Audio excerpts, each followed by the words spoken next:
It feels inevitable that something like this would have happened one way or another. The path of Western culture since the Age of Reason has been moving in this direction where everything becomes contestable. The position of skepticism is the accepted normal position. We've taken the idea of scientific inquiry and weaponized it to the point that if you don't question everything you're told or everything you observe, you're being naive. That we should assume everything is wrong until we have evidence that it's correct.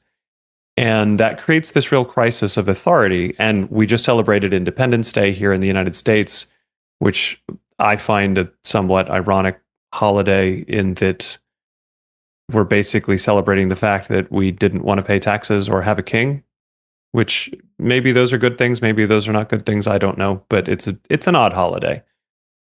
And given that the Revolutionary War was tied up with wasting a great deal of good tea, I have strong feelings about that anyway. But joking aside, we are a country that pretends to hate authority. So much of our political discourse is about preserving our freedom, and we hear this from both sides. The way they define that are different. At the end of the day, I don't think either of them mean it. I think both of them very much want to control quite a lot of people. They just want to control them instead of us, and you decide which us you want to be a part of so that you know which them you're controlling. But it all stems from this idea that we've deliberately constructed a society that pretends to reject authority, top to bottom. And that's untenable. The human person can't actually function that way. I think it was very apt that you brought up the Tower of Babel. I was going to bring up Genesis 3, where the serpent is again taking this position of skepticism of, did God really say you couldn't eat any of the fruit in the whole garden? And, oh, God, you're not going to die. God just knows you're going to be like him, and he doesn't want that.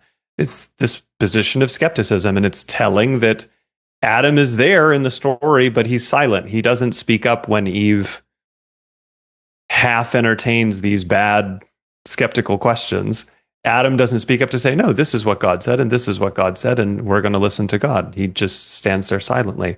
And so human beings are a huge part of what the story of humanity that Scripture is trying to teach us is our relationship to authority and how broken it is.